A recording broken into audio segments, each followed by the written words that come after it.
कृष्ण चैतन्य श्री कृष्ण चैतन्य प्रभु नित्यानंद श्री अद्वैत गदाधर शिवासदि गौर भक्तवृंद।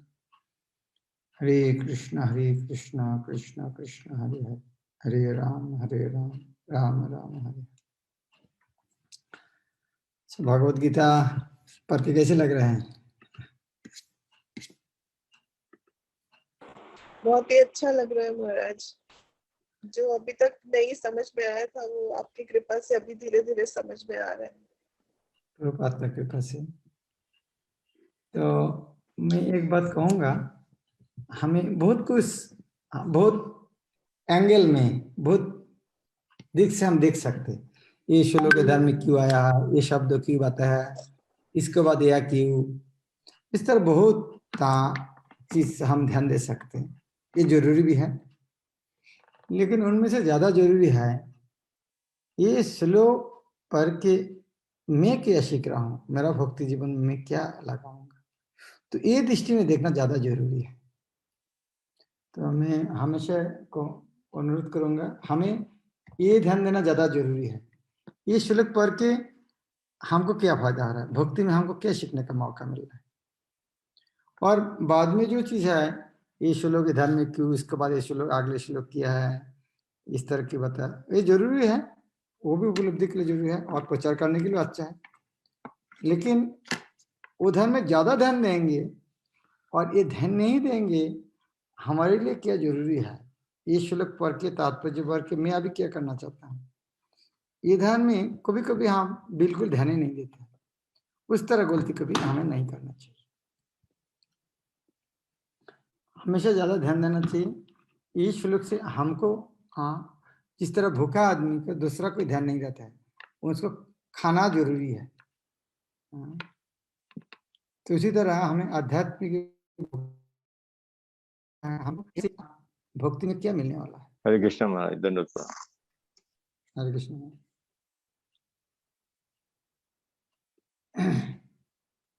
तो हमें भगवत गीता का 3वां अध्याय, हाँ, 30 नंबर श्लोक तक पढ़ा है। कृष्ण प्रमाणित कर रहा है सबको कर्म करना चाहिए, कर्म किए बिना कोई नहीं रह सकते। वह यह तक इंद्रियाराम व्यक्ति, आत्माराम व्यक्ति सब करता है, यह मैं स्वयं भगवान में भी करता हूँ। और आत्माराम व्यक्ति को लोक शिक्षा के लिए करना चाहिए, नहीं करेगा उच्छन्न हो जाएगा, वर्णशंकर होगा, इसीलिए सबको करना चाहिए। और सबसे अच्छा होगा, बेस्ट है, हाँ बेस्ट है, सब कुछ मुस्कुरापन करके करो और अपने सारे कार्य मुझ में अर्पित करके करो। पूर्ण ज्ञान से युक्त हो, लाभ के आशंका का छोड़ दो और सामित्व का दावा मत करना और आलसी मत करना। इस तरह मेरा पुत्र समर्पित हो जाओ। यह एक प्रकार एक चूड़ांत निर्देश है। अतः हे अर्जुन, अपने सारे कार्यों को मुझ में समर्पित करके मेरे पूर्ण ज्ञान से युक्त होकर लाभ की आकांक्षा से रहित, सामित्व के किसी दावा के बिना तथा आलस्य से रहित होकर युद्ध करो। तो ये सुनने के बाद हमें प्रश्न करना चाहिए कि मैं ये कर रहा हूं, तभी हमें ये पढ़ने का पूरा फायदा उठा सकते। कभी कभी पढ़ने के बाद हमें सुबह सुबह उठना चाहिए। ये बात सुन कर आप पूछना था, महाराज बहुत भक्तों को देखते हैं मंदिर सुबह आते नहीं। इस तरह प्रश्न नहीं होना चाहिए, प्रश्न तुरंत होना चाहिए, हाँ ये साल में 365 दिन में 4-5 दिन उठा नहीं ना, और ये साल में आज नहीं करना चाहिए। तो खुद को ज्यादा देखना चाहिए, दूसरा को नहीं देखकर खुद को ज्यादा देखना। तो ये हमारे इस तरह मनोभाव हमारे आध्यात्मिक उन्नति को बहुत मदद करे। तो ये प्रश्न, ये जो श्लोक है, क्या हम कितना कर रहे हैं, सारे कार्य क्या कृष्ण को अर्पित कर रहा है, पूर्ण ज्ञान से युक्त हो गया क्या, लाभ का आकांक्षा से रहित हो गया क्या, सामित्व के दावा को छोड़ दिया क्या, आलसी छोड़ दिया क्या। हाँ, ये हमको खुद का प्रश्न पूछना चाहिए। और ये जब कृष्ण कहता है ये सर्व सत्य है, लेकिन जो इसको श्रद्धा का चुनेगा उनका फायदा क्या होगा, जो ये बात को श्रद्धा नहीं करेंगे उनका फायदा नुकसान क्या होगा। तो ये 31 नंबर श्लोक से हम जे में मतम इदम नित्यम अनुतिष्ठन्ति मानवा श्रद्धावंत अनुष्यंत मुच्यंत ते विकर्म।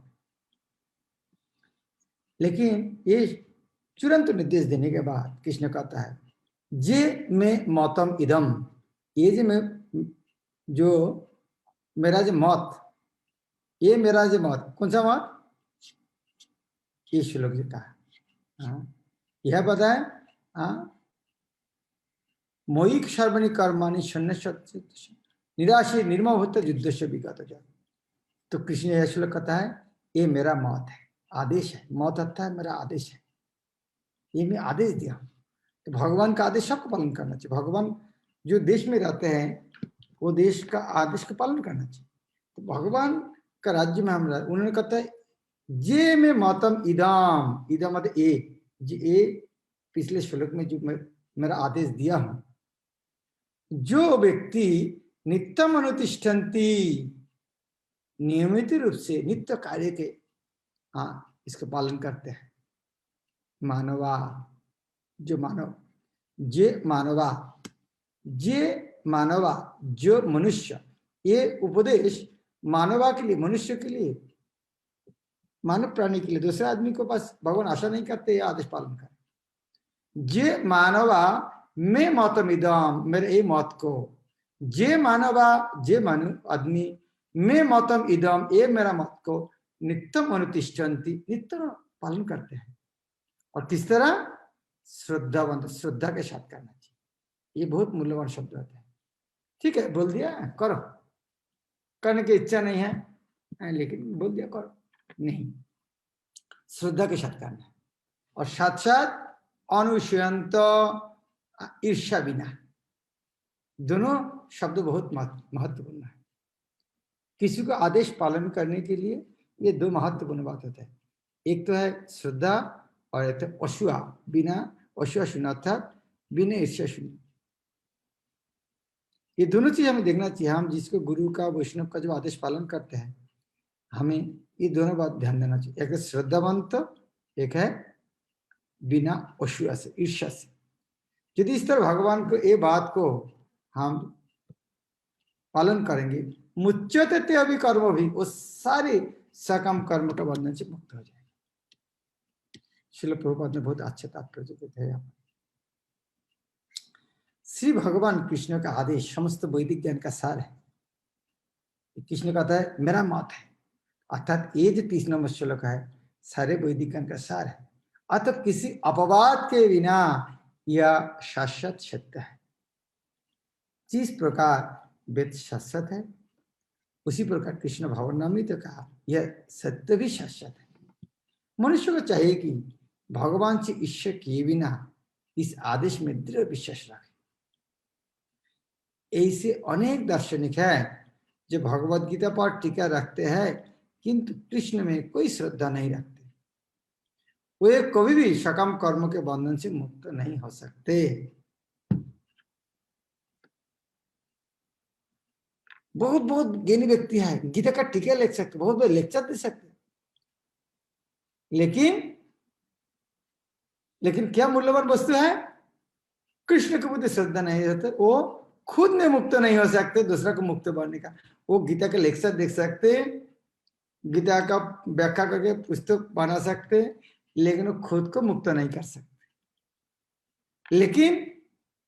लेकिन बहुत आश्चर्य बात प्रभुपाद ने कहा, बहुत महत्वपूर्ण बात, किंतु एक सामान्य पुरुष भगवान के इन आदेशों में दृढ़ विश्वास करके कर्म नियम के बंधन से मुक्त हो जाए, भले ही वह इन आदेशों का ठीक से पालन ना कर पाए। क्या बोला प्रभुपाद? प्रभुपाद कहता है कि केवल श्रद्धा, कृष्ण के बात में श्रद्धा रख तो शुरू करे, ठीक से कर नहीं पाएगा तो फिर भी अच्छा है, फिर भी चलेगा। भले ही उन आदेश को ठीक से पालन नहीं कर पाए, किंतु आदेश को दृढ़ विश्वास करे। हाँ, कृष्ण जो कहा है ये सर्वसत्य है, इतना तक यदि तब यदि मानेगा, वो जो व्यक्ति है जो बड़े बड़े गीता का टीका करते हैं, श्रद्धा नहीं है, उनमें से बहुत बहुत ऊंचा है। तो ये तो स्वाभाविक है, शुरू में कोई ठीक से नहीं कर पाएंगे। कृष्ण भावनामृत के प्रारंभ में भले ही कृष्ण के आदेश को पूर्णतः पालन न हो पाए, किंतु चूंकि मनुष्य नियम से रुष्ट नहीं होता और पराजय तथा निराश का विचार किए बिना निष्ठापूर्वक कार्य करता है, अतः विशुद्ध कृष्ण भावनामृत को प्राप्त होता है। कितना सरल बात है कि भगवत गीता का पंडित होना कोई जरूरत नहीं है।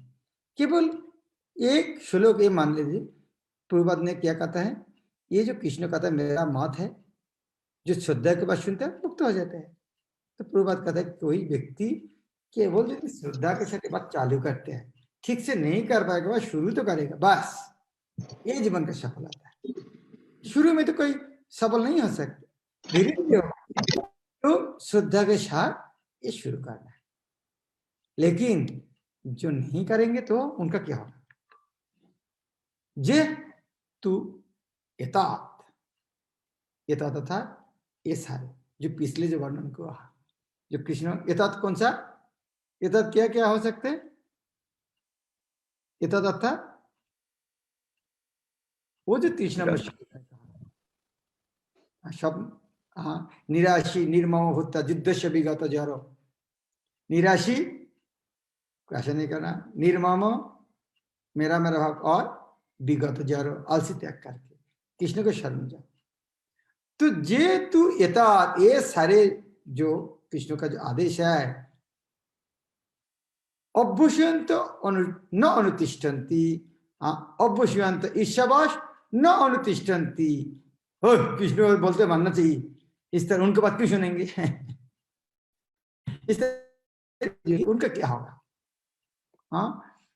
अभ्युष्यंत न अनुतिष्ठन्ति, जब नहीं पालन करेगा, इसका अर्थ क्या? उनके देश है, यदि देश प्रेम होगा तो जो बोलेंगे सभी सुनेंगे। जिस तरह सरकार ने आदेश किया है नहीं लॉकडाउन पालन करना चाहिए, नहीं हम उनका बात क्यों सुनेंगे, ये सरकार का कोई पॉलिटिक्स है, इसीलिए हम लॉकडाउन करके रखना चाहते हैं। तो इसका भावना, ये भावना क्या है? ये है देश भाव है। देश भाव के कारण सरकार का आदेश को उल्टे देख रहे हैं। भाई सरकार आपको लॉकडाउन करके आपको क्या फायदा है? सरकार एक बड़ा पिक्चर से देख रहा है, बहुत दूर से देख रहा है आगे क्या होने वाला है। जिस तरह वेदर रिपोर्ट आबहावा का देता है, जे 2 दिन बाद बारिश आएगा, 3 दिन बाद एक साइक्लोन या आएगा, दूर से देख पाते हैं क्या आने वाला है। तो सरकार एक व्यक्ति ने, एक उनका एक कमिटी, वो देख पा रहा है आगे क्या होने वाला है, इस तरह का आदेश देते हैं। लेकिन सरकार के प्रति हमें विद्वेष भाव होने से क्या है, हम उल्टे देखेंगे। तो भगवान को हमको उल्टे उपदेश देके क्या उनका फायदा है? तो गीता में जो कृष्ण कहता है निर्ममो और क्या निराश से विगत जरा, कृष्ण क्यों, कृष्ण बहुत बहुत डिमांड कर रहा है, इतना ज्यादा क्यों डिमांड? बाबा पितामह बच्चा का डिमांड कर दे बच्चा का अच्छा करने के लिए। लेकिन जो बच्चा इस तरह पिता के ईश्वर, ना पिता मेरा स्वाधीनता नहीं देना, मैं बात नहीं सुनूंगा, नहीं सुना, तो कभी कभी बच्चा लगे करते हैं। तो इसी तरह यह कृष्ण कहता है जे तू यथा, ये सारे मेरा प्रति ईर्ष्यावास ना पालन करेगा, जे तू यथा अवश्यंत ईर्ष्यावास न अनुतिष्ठन्ति, न पालन करते हैं, तो मैं मतम, ये मेरा जो आदेश जो मैं दिया है, तो उनका हालत क्या है? सर्वज्ञान विमुरांस्तान, सारे ज्ञान से हुआ दिग्भ्रमित हो जाएगा, वो अज्ञानी बन जाएगा। भौतिक दृष्टि में देखा वो बहुत बड़े ज्ञानी है, पीएचडी है, ये बहुत कुछ है, नहीं, वो वास्तव में कोई ज्ञान ही नहीं है। चोर का चोरी करने का ज्ञान है, उसको ज्ञान है क्या? वो ज्ञान नहीं है। सर्व ज्ञान विमूढ़ांस्तान, इसके पर क्या होगा? विद्धि नष्टान अचेतसः। किंतु जो ईर्ष्यावश इन उपदेश की उपेक्षा करते हैं और इनका पालन नहीं करते, उन्होंने समस्त ज्ञान से रहित, दिग्भ्रमित तथा सिद्धि के प्रयास में नष्ट भ्रष्ट समझना चाहिए। दिग्भ्रमित शब्द का अर्थ क्या है? दिक अर्थात दिशा, पूर्व पश्चिम उत्तर दक्षिण, ईशान अग्नि नैऋत्य वायु ऊर्ध्व अधो, ये 10 दिक है। तो यह दिक भ्रमित शब्द का है, कौन दिशा में जाना चाहिए, यह दिक है कृष्ण का चरण कमल जाना चाहिए, वो दिक, लेकिन वो भ्रमित होता है, दूसरा जगह जाते हैं। यहाँ पर कृष्ण भावना भावित न होने का दोष स्पष्ट कथन है। जिस प्रकार परम अधिशासी के आज्ञा के उल्लंघन के लिए दंड होता है, उसी प्रकार भगवान के आदेश के प्रति अवज्ञा के लिए भी दंड है। सरकार का आइन अवज्ञा करने से दंड होता है। तो सारा दुनिया का जो सरकार है भगवान, उनका जो आदेश दिया है यहाँ पर, वो अवज्ञा करने से उनका दंड नहीं होना चाहिए। अवज्ञाकारी व्यक्ति चाहे कितना ही बड़ा क्यों ना हो, क्योंकि जिन्होंने आदेश दिया वो सबसे बड़ा है। तो एक अवज्ञाकारी व्यक्ति, हाँ मैं बहुत नहीं मानना चाहता हूँ, जिसका एक देश में हम देखते हैं देश का आइन नहीं पालन कर, मैं नहीं मानूंगा, लेकिन उनको सरकार क्या करते हैं, जेल खाना में रख देते हैं। उस में सरकार से शक्तिशाली हूं, सरकार से शक्तिशाली नहीं हो सकता। अवज्ञाकारी व्यक्ति कितना चाहे कितना ही बड़ा क्यों ना हो, वह शून्य हृदय होने से आत्मा के प्रति तथा परमात्मा परम ब्रह्म एवं शिव भगवान के प्रति अनभिज्ञ रहता है, और तो ऐसे व्यक्ति से जीवन की सार्थकता की आशा नहीं की जा सकती। इसीलिए अभी एक प्रश्न आ सकते है, इतना सुंदर बात कहा दिया है कृष्ण, उसके बाद भी सब आदमी की भक्ति नहीं करते हैं। आश्चर्य की बात है कि नहीं? कृष्ण ने इतना सरल बात कहा दिया, उसके बाद सारे आदमी क्या कृष्ण का मान है, सारे आदमी की बात छोड़ दो, गीता के पढ़ने के बाद क्या सारे आदमी मान रहे हैं? क्यों? इसके कारण है, इसको प्रकृति का गुण अलग अलग है।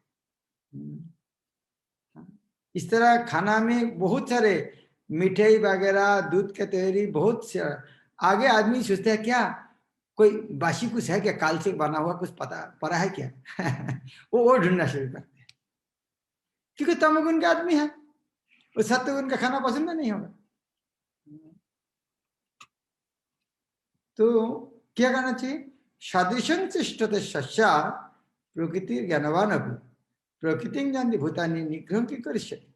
हाँ, प्रकृति के गुण में आदमी करते हैं, जिस तरह काल हमने चर्चा किया, जब रात होते हैं नींद आ जाते हैं, प्रकृति वश में तो है हम। सदृशं चेष्टते शस्या, सदृश अनुसार चेष्टते शस्या, अर्थात शिष्य आपने क्या करते हैं, वो उस तरह कर्म करता है प्रकृति की, प्रकृति जिस तरह उनको डाइवर्ट करते हैं आदमी उस तरह जाते हैं। यह तक ज्ञानवान अपी साधारण आदमी की बात छोड़ दी, यह तक ज्ञानवान अपी विद्वान व्यक्ति भी उन्होंने उनका प्रकृति के नियम अनुसार काम करते हैं। कृष्ण का इतना अच्छा उपदेश क्यों नहीं मान पाते हैं? क्योंकि ज्ञानवान व्यक्ति भी उन्होंने उनका प्रकृति के गुण को उत्तीर्ण नहीं हो पाते हैं। सदृशं तिष्ठते शस्या प्रकृति ज्ञानवान अपि, ये जो प्रकृति जो गुण है, ये ज्ञानवान अपि ज्ञानी व्यक्ति भी प्रकृति यह क्या करता है, शस्या सदृशं तिष्ठते, वो प्रकृति के गुण जिस तरह कराता है उस तरह करते हैं। प्रकृति जानती भूतानी, इस तरह ये प्रकृति को अनुसार काम करते हैं। भूत निग्रह की करिष्यति, तो ज्ञानी पुरुष भी अपनी प्रकृति अनुसार कार्य करता है, क्योंकि सभी प्राणी 3 गुण से प्राप्त अपनी प्रकृति को ही अनुसरण करता है। भला दमन से क्या हो सकता है?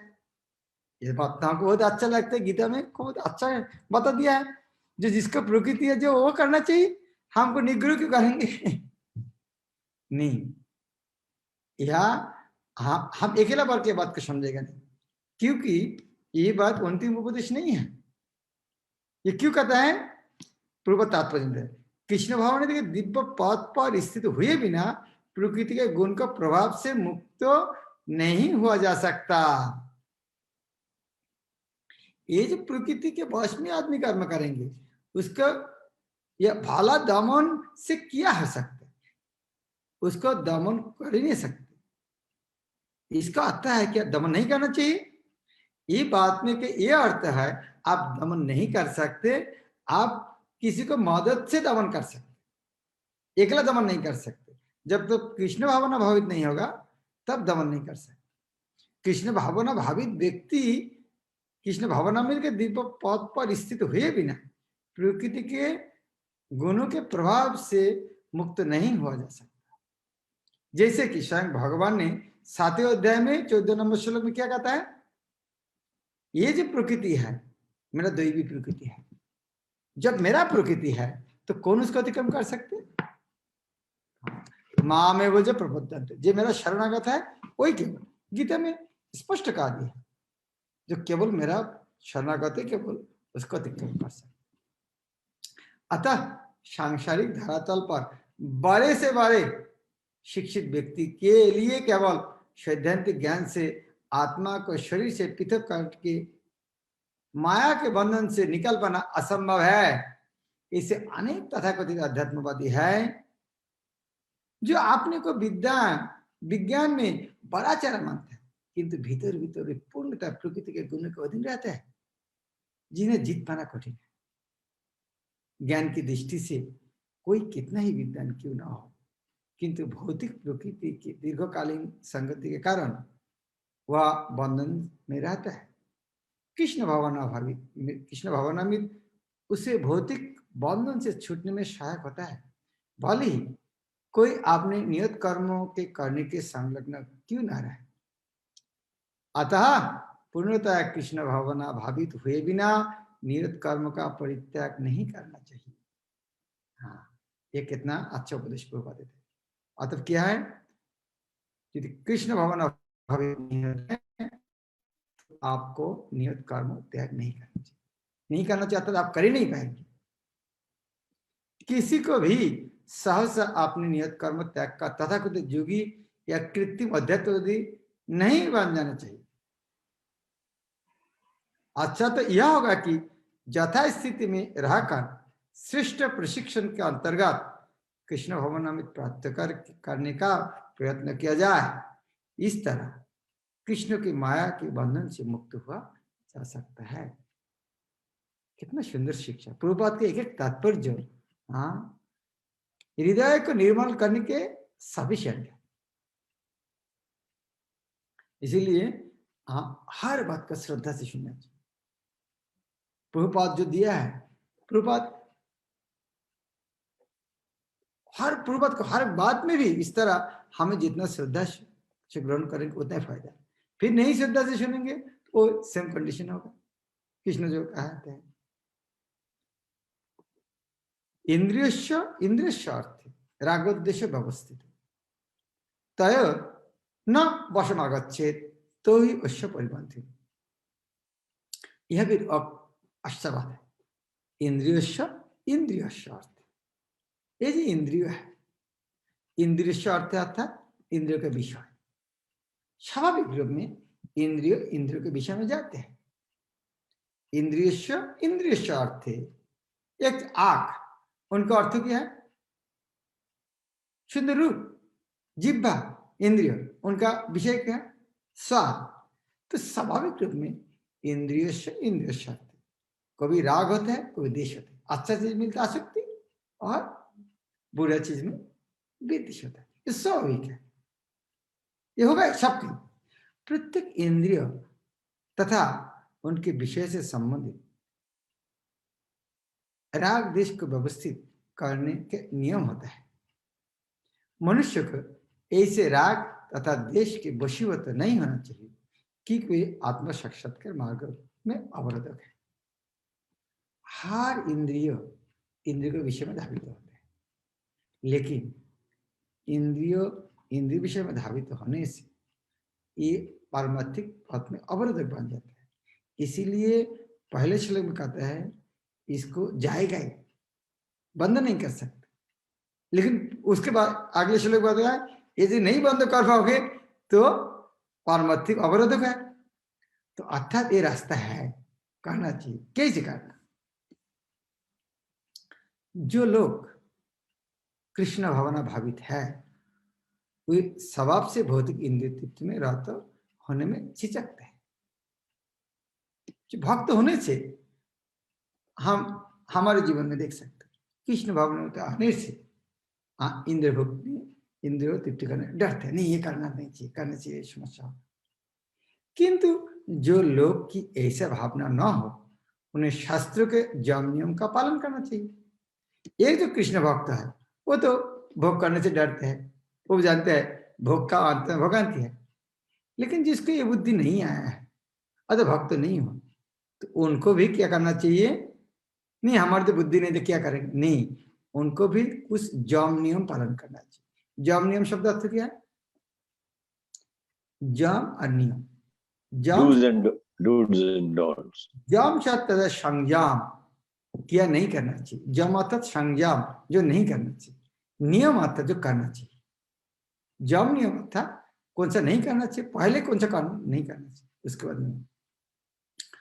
अनियंत्रित इंद्रिय भोग ही भौतिक बंधन का कारण है, किंतु जो शास्त्र के यम नियम का पालन करता है वह इंद्रिय विषय में नहीं फंसता। बहुत अच्छा उदाहरण देता है। उदाहरण, जो सुख बौद्ध जीव के लिए आवश्यक है और विवाह संबंध के अंतर्गत यौन सुख की छूट दी जाती है। शास्त्रीय आदेश के अनुसार अपनी पत्नी के अतिरिक्त अन्य किसी स्त्री के साथ जो संबंध परिचित है अन्य सभी स्त्रियों को अपनी माता मानना चाहिए। किंतु इन आदेशों के होते हुए भी मनुष्य अन्य स्त्रियों के साथ यौन संबंध स्थापित करना चाहते हैं, इन प्रवृत्तियों को दमित करना होगा, अन्यथा कोई आत्म साक्षात्कार के मार्ग में बाधक होगा। जब तक यह भौतिक शरीर रहता है तब तक शरीर की आवश्यकताओं को यम नियम के अंतर्गत पूर्ण करने की छूट दी जाती है। हाँ, इंद्रिय तृप्ति के तरफ तो छूट है, किंतु फिर भी हमें ऐसे छुट्टियों के नियंत्रण पर विश्वास नहीं करना चाहिए। यह क्या बताते हैं? हमें यम नियम ये लाइन फिर ध्यान से पढ़ना है। जब तक यह भौतिक शरीर रहता है तब तक शरीर की आवश्यकता को यम नियम के अंतर्गत पूर्ण करने की छूट दी जाती है। तो जो छूट दी गई है, जिस तरह देखा शराब पीने के लिए सरकार ने लाइसेंस दिया है, छूट दिया है, तो इसको अर्थ क्या कभी कभी जब शराब पीना चाहिए? छूट तो दिया है सरकार, तो इसके कभी कभी जाकर शराब पीना चाहिए? नहीं। उसी तरह यम नियम तो कुछ कुछ छूट दी जाती है, किंतु फिर भी हम ऐसे छूटों को के नियंत्रण पर विश्वास नहीं करना चाहिए। मनुष्य को अनासक्त रहकर यम नियम का पालन करना होता है, क्योंकि नियम के अंतर्गत इंद्रिय तृप्ति का अभ्यास भी उसे पथभ्रष्ट कर सकता है। क्योंकि मैं फिर बोलता हूं, क्योंकि नियम के अंतर्गत, नियम अर्थात यम नियम का अंतर्गत इंद्रिय तृप्ति का अभ्यास भी उसे पथभ्रष्ट कर सकता है। नहीं, शास्त्र तो बोला है यम नियम करो, लेकिन प्रभुपाद ने कहा है नहीं, ये जो छूट दिया है यम नियम है, ये नियम के अंतर्गत इंद्रिय तृप्ति का अभ्यास भी उसे पथभ्रष्ट कर सकता है।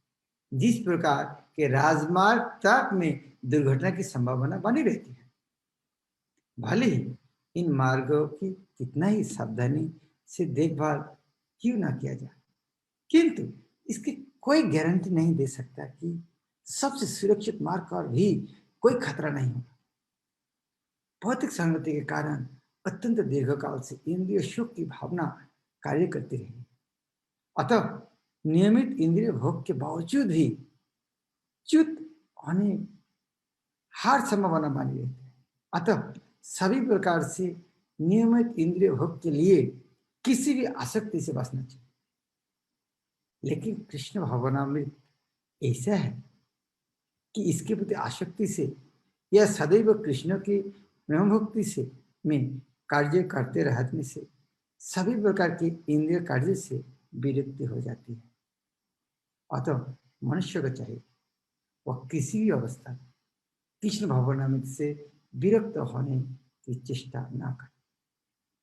समस्त प्रकार की इंद्रिय आसक्ति से विरक्ति का उद्देश्य अंततः कृष्ण भावनामृत पद पर आसीन होता है।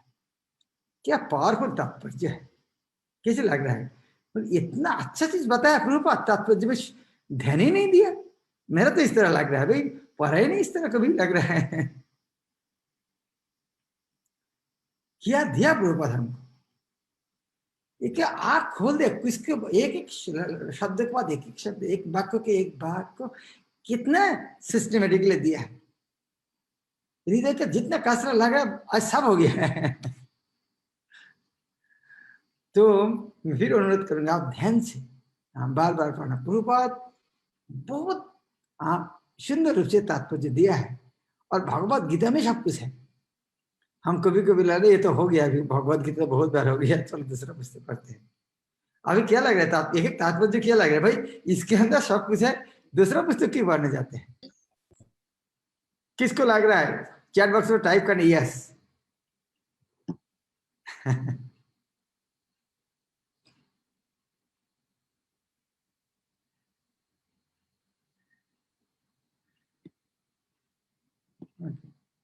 कम से कम प्रभुपाद खुश होगा, भाई ये बात तो मान लिया आप। थैंक यू हरे कृष्ण। क्या पावरफुल तात्पर्य प्रभुपाद।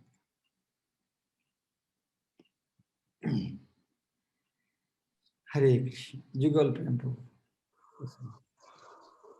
हरे कृष्ण महाराज। महाराज वर्ष 33 में इसमें लिखा है कि जब तक कृष्ण भावनावृत नहीं होता तब तक नियत कर्मों का त्याग नहीं करना चाहिए। इसका इससे कैसे समझे हम? जिस तरह मान लीजिए, मान ली प्रभुपाद, क्या प्रभुपाद के सारे नियम कानून के अंदर है? तो गोस्वामी लोग नियत कर्म स्वराणी, उन्होंने शंखचक्र या वृंदावन में गया, उनको नियत कर्म स्वराणी था, एक प्रकार समाज का उल्लंघन करके गया। मान लिए वृंदावन का गोपी लोग वो शंखचक्र रात में कृष्ण के साथ डांस करने के लिए, ये नियत कर्म स्वराणी। हाँ, तो वो स्थिति में जाने के बाद ये कर सकते, सबको नहीं करना चाहिए। तो हम लोगों को क्या करना चाहिए? हमको बीच में रहना चाहिए, इसीलिए सदगुरु का निर्देश अनुसार करना चाहिए। थोड़ा थोड़ा छूट दिया उसको, प्रभुपाद जो दिया है वो उतना करना चाहिए। जिस तरह अभी आज ही बोलेंगे नहीं मैं शंखचक्र के वृंदावन जाऊंगा, ये अच्छा नहीं लग रहा, गीता में तात्पर्य का है, इतना जल्दी नहीं करना चाहिए। तो गुरु के आदेश में हाँ वो नियम पालन करना चाहिए। ठीक है, थैंक यू सो मच महाराज जी। हरे कृष्ण। अजय बाबू। हरे कृष्ण महाराज, दंड प्रणाम महाराज। महाराज ये प्रभु जी के क्वेश्चन से रिलेटेड क्वेश्चन था मेरा कि महाराज जैसे नियत कर्म की बात कही गई है, तो जैसे हम देखते हैं कि हम जब सुबह साधना करके निकलते हैं तो हमें ऐसा लगता है कि हम सच्चिदानंद स्तर पे हैं। जब वापस से अपनी ड्यूटी से शाम को वापस आते हैं तो ऐसा लगता है कि एक अच्छा इंसान भी नहीं है एक्चुअली, कभी कभी ऐसा लगता है। तो यहाँ पे तो ऐसा लग रहा है महाराज कि ये चलता रहेगा तो हम कभी भी मतलब शुद्ध सत्य तक जा ही नहीं पाएंगे। लाइक ये हाथी के स्नान जैसा हो जाएगा कि स्नान करके शुद्ध हुआ फिर धूल लपेट लिया। तो इस पे थोड़ा सा गाइड कर दीजिए। इसीलिए हमें इस तरह स्थिति में रहना, ताकि वास्तव में जो भौतिक जगत है, भौतिक जगत कृष्ण को भुलाने के लिए है। तो इसीलिए हमें भक्त संगति में हमेशा रहने का कोशिश करना चाहिए। बाहर में संसार प्रतिपन्न, बाहर में काम में जाना पड़ते हैं, तो हमें देखना चाहिए वहां पर कितना भक्त संगति में रह सकते हैं, और ज्यादा नहीं है, जितना जल्दी जल्दी वो काम करके जितना जल्दी जल्दी आ सकते हैं, और भगवान के पास हमेशा प्रार्थना करना, प्रभुपाद का ग्रंथ पढ़ना, साधु संगति करना, तो वो सावधान से होना ही पड़ेगा, हमेशा सावधान रहना चाहिए। क्योंकि भौतिक जगत के में रहते हैं, भौतिक आदमी में शत रहते हैं, तो सावधान तो हमेशा ही रहना चाहिए, नहीं तो मुश्किल है। यस महाराज। महाराज एक क्वेश्चन और था छोटा सा महाराज, कि जैसे अभी हम लोग लॉकडाउन में हैं, तो जैसे कभी सभी उज्जैन मंदिर आते थे हम लोग, तो प्रसाद मिल जाता था, तो प्रसाद से बहुत प्यूरिफिकेशन होता है। तो अभी केवल बस चैंटिंग हो पाता है, बुक रीडिंग हो पाता है, बट प्रसाद जो है वो भी वापस हाथी के स्नान पे धूल लपेटने जैसा हो जाता है महाराज, अगर प्रसाद नहीं मिलता है तो इस तरह नहीं, उज्जैन मंदिर में केवल प्रसाद मिलता है, घर में भी प्रसाद मिल सकते हैं। घर में भोग लगा के प्रसाद हो सकते हैं। यस महाराज। और लॉकडाउन में इस तरह नहीं है उज्जैन मस्जिद प्रसाद नहीं मिलता है। लॉकडाउन में उज्जैन मंदिर आदमी लोग प्रसाद खाते हैं, आके प्रसाद ले सकते हैं। Yes thank you so much महाराज। दंडवत प्रणाम महाराज। हरे कृष्ण। हरे कृष्ण। हाँ, शिवनंदिनी माता जी।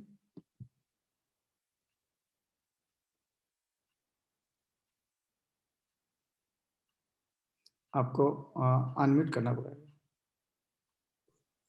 हरे कृष्ण महाराज, दंडवत प्रणाम महाराज। वही क्वेश्चन फिर से रिपीट करूंगी, मुझे अभी भी क्लियर नहीं हो रहा है। नियत कर्मों का परित्याग नहीं करना चाहिए, तो ये कौन से नियत कर्मों के बारे में बोल रहे हैं प्रभुपाद जी यहाँ पर? वो नियत कर्म अर्थात जो हमारे जो जिस तरह एक माँ, उनके लिए माँ का दायित्व है बच्चे को देखभाल करना, शिक्षक उनका पढ़ाई करना, स्टूडेंट पढ़ना है, ब्राह्मण क्षत्रिय वैश्य शूद्र जिसको जो कर, यह अर्जुन के लिए युद्ध करना नियत कर्म है। तो ये आगे हम देखेंगे, ये यह खत्म नहीं है, कृष्ण और वर्णन करेंगे। फिर उदाहरण देंगे, जिस तरह एक क्षत्रिय के लिए युद्ध करना है, लेकिन विश्वामित्र उन्होंने किया गया था, उन्होंने साधु बन गया था। और परशुराम ब्राह्मण थे, लेकिन उन्होंने नियत कर्म बात दिया, ब्राह्मण से क्षत्रिय का काम किया था। तो वो लोग ये काम कर सकते। कल हम तात्पर्य में वो देखेंगे।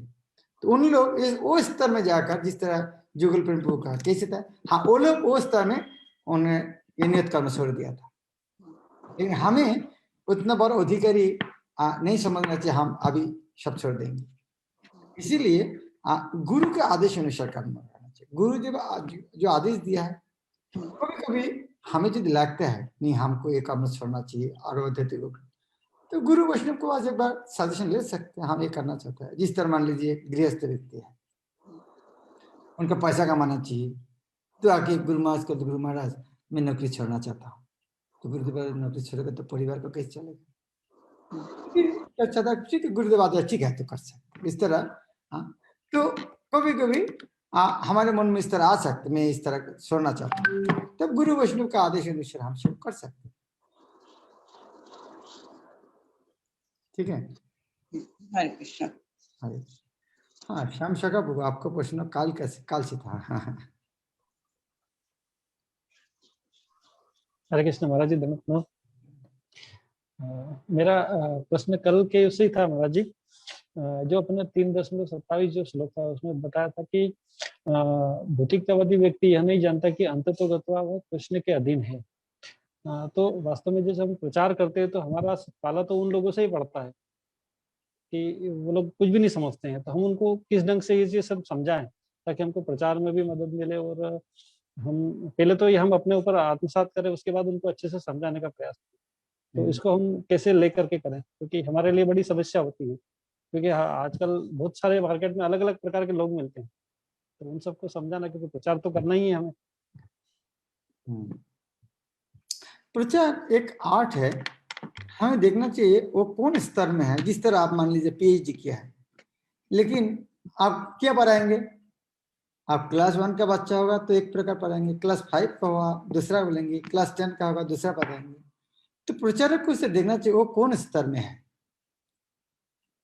जिस तरह कोई व्यक्ति नास्तिक है, उनको फिलोसफी देना चाहिए, भगवान है वहां तक देना चाहिए। कोई आस्तिक है लेकिन पता ही नहीं है भगवान आकार है कि निराकार है, तो उनको तत्व देना चाहिए। जो साकार मानते हैं वो सबको भगवान मानते हैं, तो उनको बोलना चाहिए नहीं, देवता और भगवान के अंदर फर्क है। तो और जो भगवान को मानते हैं उनमें जो भगवान को किस तरह उपासना करना चाहिए, क्यों हरिनाम करना चाहिए, अलग अलग है। जब हरिनाम करता है तब उनको बोलना चाहिए देखो 10 अपराध से मुक्त होकर करना चाहिए, और जब ये कर रहा है तब उनको देखो कोटि जन्म कर यदि नाम संकीर्तन तो वो ना पाए कृष्ण पदे प्रेम धन, तब उनको ये बात भी बोल सकते हैं। लेकिन ये बात पहले जाके किसी को बोलना नहीं, कोटि जन्म कर यदि नाम संकीर्तन। तो अब देखना चाहिए कौन उपदेश किसको देना है, वो आर्ट तो प्रचार करते करते पता चलेगा। जिस तरह प्रभुपाद अमेरिका गया, जिसको कृष्ण का नाम ही सुना नहीं, वही प्रभुपाद वृंदावन में रहते थे, इतना क्या ग्रंथ लेखा है जो हमें पढ़ के सारे समझ में नहीं आते हैं, और वो प्रभुपाद अमेरिका में जाके बावरी में जो कुछ समझ में नहीं आता, शराब को क्या समझेगा, उनको कौन लेवल में बात करना पड़ेगा, प्रभुपाद वहां तक वो लेवल में बात किया है। ये है प्रभुपाद का जिक्र है, कौन व्यक्ति को क्या। एक व्यक्ति प्रभुपाद के बात सुनने के लिए आया है, बोले मैं आपको सुनना चाहता हूँ, तो प्रभुपाद को थोड़ा बात करके देखो शराब पी कर आया, तो प्रभुपाद ने उनको इस तरह सामने कैसेट चला दी, वो सुनते रहो। तो उसका प्रभुपाद वहां था, उनको बताया नहीं, उनको कैसेट बताया थे, तुम बताओ इनको बस। तो देखना पड़ेगा किसको कितना देना पड़ेगा। जी महाराज जी, एक प्रश्न और था। हाँ, जैसे अभी कुछ लोग भगवत गीता की व्याख्या करते हैं तो वो भगवान कृष्ण को गीताकार बोलते हैं, तो क्या सही है ऐसा बोलते हैं? हाँ, गीताकार कह सकते हैं, गीताकार शब्द अर्थ जो गीता रचना किया है। ये देखिए, किसी को पंडित बोलने की समस्या नहीं है, लेकिन मूर्ख को लो पंडित, तो ये एक प्रकार उनको अपमान न करना है। तो प्रभुपाद जो गीता, कृष्ण जो गीता लेके थे, गीताकार बोलने की समस्या नहीं है, पॉजिटिवली। ठीक है महाराज जी, थैंक यू सो मच महाराज जी, धन्यवाद। हरे कृष्ण। ओके, मुकुंद मुरारी। धन्यवाद महाराज, हरे कृष्णा। मेरा आवाज आ रहा है महाराज? हाँ। सो महाराज, पहले बहुत बार पढ़ा है ये सारे चैप्टर, पर then the way you have explained it it's very beautiful. Prabhupada के पर्पस भी हिंदी में इंग्लिश में दोनों में बहुत बार पढ़े हैं। सो but then the way you have explained it is so nice. So भक्त संगति में पढ़ रहा है, मेरा भी समझ में आ रहा है आपके साथ पढ़ने के समय नहीं, मेरा भी समझ it became so easy to understand. मैं जो बहुत बार मेरा प्रश्न एक ही तरफ, you must have noted कि मैं ये उसमें फंसा रहता था कि वो व्यक्ति चाहते हुए भी क्यों गलत काम करता है, या वो अपनी जो फ्री विल है उसको एग्जीक्यूट क्यों नहीं कर पाता, या है भी है तब भी क्यों नहीं कर पाता। So you explained it very beautifully from Prabhupada's purport. Like उसका लोअर मोड में अगर स्थिति है तो कैसे कर पाएगा फ्री विल को एग्जीक्यूट, नहीं कर ही नहीं पाएगा। एक भक्त का किसी चीज को देखने का नजरिया जो है वो अलग होगा, एक अगर वो मोड ऑफ इग्नोरेंस में कोई है तो कर ही नहीं पाएगा, एग्जीक्यूट ही नहीं कर पाएगा। उसको फ्री विल है, दोनों को है। So मैं बहुत, you must have noted many times I asked such question, घुमा के मैं कैसे करके but then now I have understood कि उसके लिए important ये है he has to be at the level of Krishna Bhavnamrita. He has to be at the level of Krishna consciousness. Unless he is Krishna conscious, he cannot execute his free will. Right. वो execute ही नहीं कर पाएगा। So वो हम जैसे आपने बताया कि वो भक्त सब क्यों नहीं बन सकता, इसलिए नहीं बन सकता कि वो उसके लोअर मोड में अगर situated है, then he cannot become भक्त। So thank you so much महाराज। नहीं, वो cannot become भक्त वो बोलना नहीं चलेगा, लेकिन वो मुकुंद मुरारी प्रभु से कृपा करेगा भक्त बन सकते हैं। महाराज आपकी कृपा के बिना नहीं, मैं मुकुंद मुरारी प्रभु तो is still loitering. I don't know how many more lives I will loiter, पर आपका कृपा होगा जरूर हो जाएगा। Thank you so much महाराज, धन्यवाद प्रणाम। किशोरी माता जी। हरे कृष्ण महाराज जी, धन्यवाद महाराज जी। जो 30 नंबर 1 श्लोक है इसमें भगवान बोले मेरे आदेशों को श्रद्धा से पालन करो, ईर्ष्या रही। श्रद्धा तो समझ में आती, ईर्ष्या का कैसे ध्यान में रखें? ईर्ष्या आपको इसीलिए समझ में नहीं आता है क्योंकि आपको किसी को ईर्ष्या नहीं है, इसीलिए। तो ईर्ष्या तो जानते, ईर्ष्या अभी क्यों लारे कृष्ण के साथ ईर्ष्या क्यों करते हैं? हाँ, बहुत आदमी है जो कृष्ण के ईर्ष्या करते हैं, जिस तरह शिशुपाल, कंस, तो ईर्ष्या करते हैं। बहुत आदमी है इस तरह जो ईर्ष्या करते हैं, और ईर्ष्या के कारण ही अश्रद्धा आते हैं। तो जितना मात्र ईर्ष्या कम होता है उतना मात्र श्रद्धा आते हैं। आप मान लीजिए ईर्ष्या 100 है, श्रद्धा 0 है, तो ईर्ष्या 0 हो जाएगा तो श्रद्धा 100 होगा। तो इसीलिए ईर्ष्या को छोड़ के श्रद्धा बढ़ाओ। क्लियर? चंद्रकांत।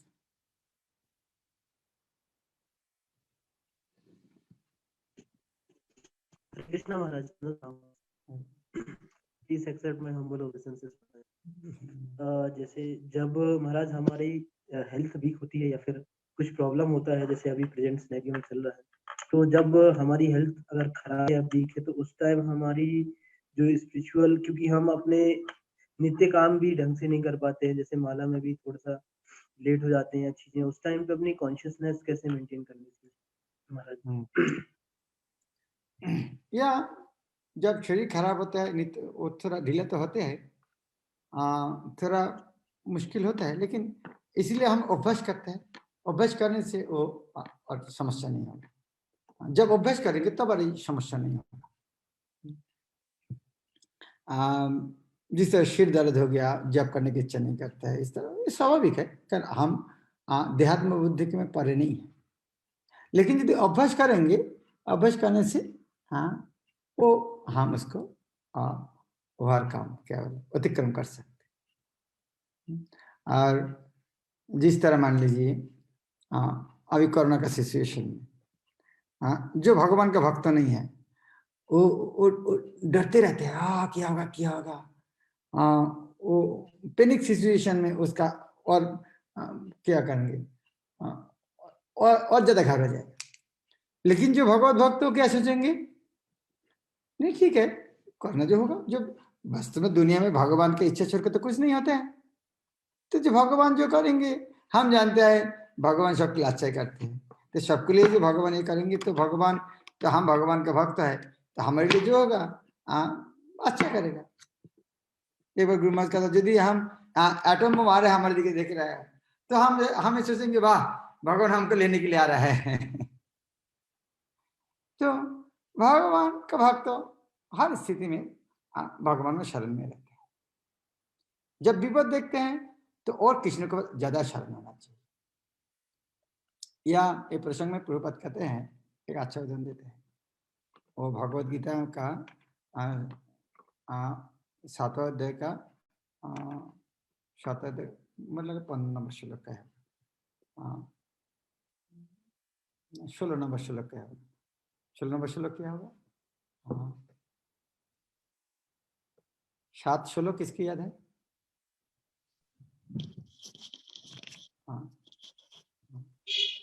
आर्तो अर्थात जिज्ञासु ज्ञानी च भरतर्षभ। तो वह प्रभुपाद कहते हैं इस तरह नहीं, आर्तो अर्थात सब भगवान का भक्त बन जाएगा। जिस तरह उसको ना स्वीकृति न होना चाहिए। जिस तरह जर्मनी में जब द्वितीय विश्व युद्ध हो रहा था, तो युद्ध में बहुत आदमी मर गया और रिश्तेदार लोग गिरजा में जाके प्रार्थना करे, भगवान हमारे रिश्तेदार को वापस भेज दो। लेकिन जब आया नहीं, तब वो तो जरूर गिरजा में गया था भगवान के पास, आर्त हो गया था। लेकिन जब आया नहीं तब वो नास्तिक बन गया, कम्युनिस्ट बन गया। तीसरा आदमी सब आर्त होने से भगवान के पास जाएगा नहीं। ये बीमारी आ गया, समस्या आ गया, भगवान का भक्त हुआ नहीं। लेकिन जो सुकृति ना, तो उन्होंने ज्यादा शरणागत होगा। तो इस तरह समस्या आते हैं तो भगवान के भक्त क्या करेंगे और ज्यादा कृष्ण को शरणागत।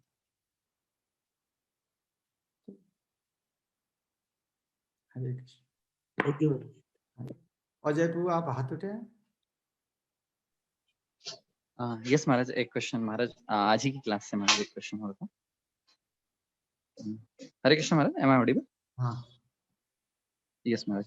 महाराज एक जैसे अभी आपने बताया था परपोर्ट में कि जो व्यक्ति त्रिगुणों में फंसा हुआ है या फिर जो लोअर मोड्स हैं, पैशन और इग्नोरेंस, तो वो अपनी शक्ति से मतलब ऊपर नहीं उठ सकता है, निग्रह नहीं कर सकता है, तो वो भक्तों की शक्ति से ऐसा संभव है। तो महाराज कभी कभी जैसे हम लोग प्रभुपाद जी के कुछ थॉट्स सुनते हैं, हमें एक्चुअली जैसे भक्तों का संग नहीं मिल पाता है, और अगर हमें उनके कुछ थॉट्स याद रहते हैं तो वो भी हमें जैसे वो भी उस भक्त मोड संग है, अच्छा अच्छा वो भी भक्त संग है। And Maharaj we can depend on that हाँ जरूर, वो भी भक्त संग जैसे है। महाराज जैसे जप करते हैं, अगर जप 11-12 बजे तक दोपहर की जप नहीं हुआ है थोड़ा सा भी, तो बहुत मतलब बुरे विचार आते हैं मन में। तो प्रभुपाद जी कहते हैं कि जैसे जो व्यक्ति बीमार है तो वो सोचता है कि मुझे दलिया नहीं मिलेगा तो मैं क्या खाऊंगा, तो अगर दलिया नहीं मिलेगा तो स्वस्थ हो जाएंगे तो लड्डू पेड़ा मिलेगा, लाइक दैट। तो इस तरह से जब भाव मतलब प्रभुपाद के सुनते हैं तो ऐसा लगता है कि नहीं नहीं, अभी बुरे विचार को छोड़ के और अच्छे से जप करना चाहिए। तो महाराज इस तरह के थॉट पे भी डिपेंड रह सकता है ना महाराज भक्त संघ हाँ। के साथ साथ। लेकिन मानसिक जल्पना कल्पना स्तर में नहीं जाना चाहिए। Yes Maharaj, thank thank you you. So much धन्यवाद प्रणाम महाराज। श्रील प्रभुपाद की जय। दंडवत प्रणाम महाराज। महाराज जी, हरे कृष्णा महाराज, दंडवत दंडवत प्रणाम। प्रणाम। हरे कृष्णा कृष्ण महाराज जी, महाराज। दंडवत प्रणाम। महाराज हरे कृष्ण।